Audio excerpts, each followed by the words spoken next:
এই যাত্রার খবর জানাতে এই মুহূর্তে কমলাপুর রেল স্টেশনে আছেন রিপোর্টার আলামিন তুষার, গাজীপুরের চন্দ্রায় মেহেদী হাসান এবং পদ্মা সেতুর মাওয়ার প্রান্তে আছেন রিপোর্টার নাসিরউদ্দিন উজ্জ্বল।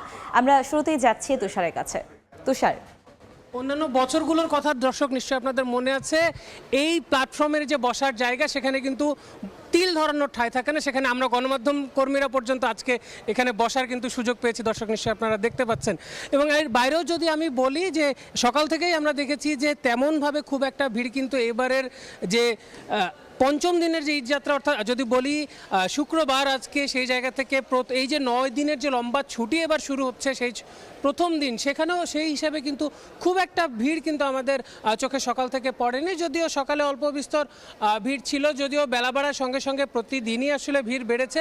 এবং কিছুক্ষণ পরেই আমার পাশে থাকা, অর্থাৎ এই 7 নম্বর প্ল্যাটফর্মে থাকা যেই ট্রেনটি বনলতা এক্সপ্রেস, সেটি কিন্তু রাজশাহীর উদ্দেশ্যে ছেড়ে যাবে 1:30টার দিকে। এবং সেই ট্রেন কিন্তু এই 12টা বাজছে, ট্রেন কিন্তু এরই মধ্যে চলে এসেছে। এবং ট্রেনের যে পানি এবং অন্যান্য যে জিনিসগুলো রয়েছে এবং পরিষ্কার পরিচ্ছন্নতার যে ব্যাপারগুলো রয়েছে সেগুলোও কিন্তু সেরে নেওয়া হয়েছে। অর্থাৎ ট্রেনেও কিন্তু খুব একটা বিলম্ব নেই। সকাল থেকে এখনও পর্যন্ত আমি যদি বলি 27টি ট্রেন ঢাকা থেকে ছেড়ে গেছে আমরা যতটুকু জানতে পেরেছি।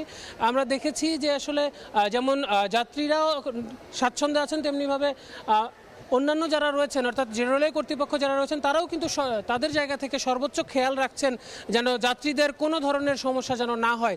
তো এই ছিল রেলওয়ের থেকে, অর্থাৎ রেলপথের যাত্রার সবশেষ আমার কাছে। আমি চলে যাব সড়ক পথের খবর জানতে গাজীপুরের চন্দ্রায়। সেখানে আছেন সহকর্মী মনির হোসেন, মেহেদী হাসান। আর ঢাকায় চাপ না থাকলেও কিন্তু বলা চলে গাজীপুরে এই মুহূর্তে আসলে এই ঘরমুখো মানুষের চাপ ধীরে ধীরে বাড়ছে। এবং সকাল থেকে আমরা রয়েছি চন্দ্রাতে, এবং চন্দ্রার যে দৃশ্য যদি বলি আপনাদের, সকালে যানবাহনের চাপ যেমন ছিল এবং সাধারণ যাত্রীদের চাপ কিন্তু কিছুটা কম ছিল। অর্থাৎ বেলা বাড়ার সাথে সাথে বেলা 12টা নাগাদ আমরা দেখেছি যে ধীরে ধীরে কিন্তু যাত্রী যারা রয়েছে তারা কিন্তু আসলে সড়কে এসেছে এবং বাড়ির উদ্দেশ্যে রওনা দিয়েছে।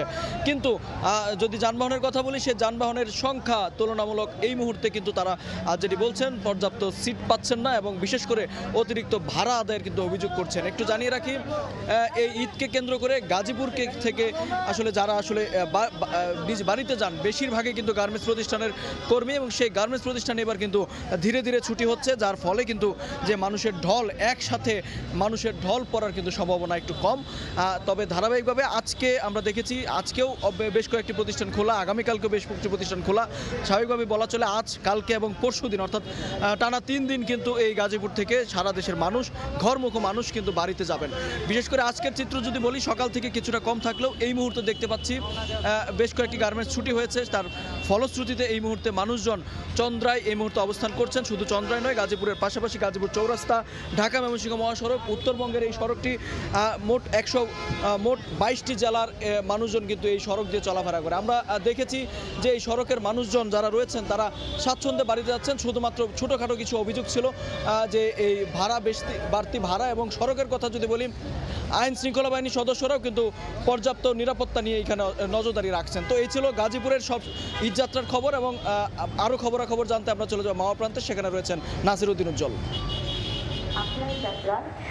চৈত্রের প্রখর রোদ উপেক্ষা করে রোজায় দক্ষিণাঞ্চলে 21 জেলার মানুষ পদ্মা সেতু পার হয়ে বাড়ি পানে যাচ্ছে।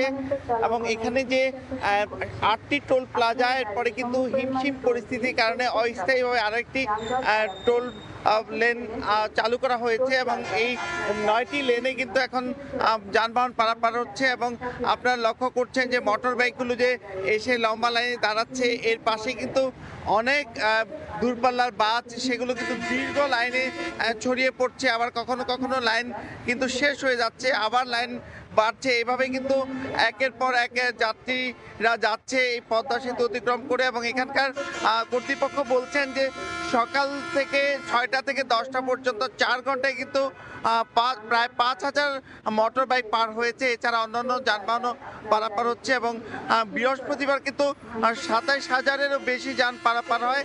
সেখান থেকে কিন্তু 3,07,00,000 টাকা টোল আদায় হয়। তবে তার পরিমাণ কিন্তু আজকে আরও অনেক বেড়ে যাবে, সেটি প্রাথমিকভাবে ধারণা করা হচ্ছে। এবং তারা বলছেন যে ঈদে ঘরমুখো মানুষের নির্বিঘ্ন পারাপার নিশ্চিত করবার জন্য তাদের নানা রকম প্রস্তুতি রয়েছে। সেই প্রস্তুতি প্রস্তুতির অংশ হিসেবে কিন্তু তারা সেতুর অন্তত 7টি পয়েন্টে সেখানে নিরাপত্তা কর্মী অবস্থান করছে, সেখান থেকে কিন্তু তারা মনিটর করছে এবং একই সঙ্গে কিন্তু পুরো সেতু এলাকা জুড়ে ক্যামেরা রয়েছে, সেই ক্যামেরা থেকেও কিন্তু মনিটর করা হচ্ছে। আর আইনশৃঙ্খলা বাহিনী কিন্তু একেবারে ধলেশ্বরী 1 সেতু টোল প্লাজা থেকে মা পর্যন্ত পুরো মনিটরিং করছে। তো এরপরেও যে উৎসব মুখর অবস্থায় নির্বিঘ্নে কিন্তু পদ্মা সেতু পাড়ি দিচ্ছে দক্ষিণের মানুষ। তো এই ছিল আমার কাছে ঈদ যাত্রার সবশেষ। এই যাত্রার খবরাখবর জানতে আমরা সরাসরি যুক্ত ছিলাম পদ্মা সেতুর মাওয়া প্রান্ত থেকে এবং এর আগে আমরা যুক্ত ছিলাম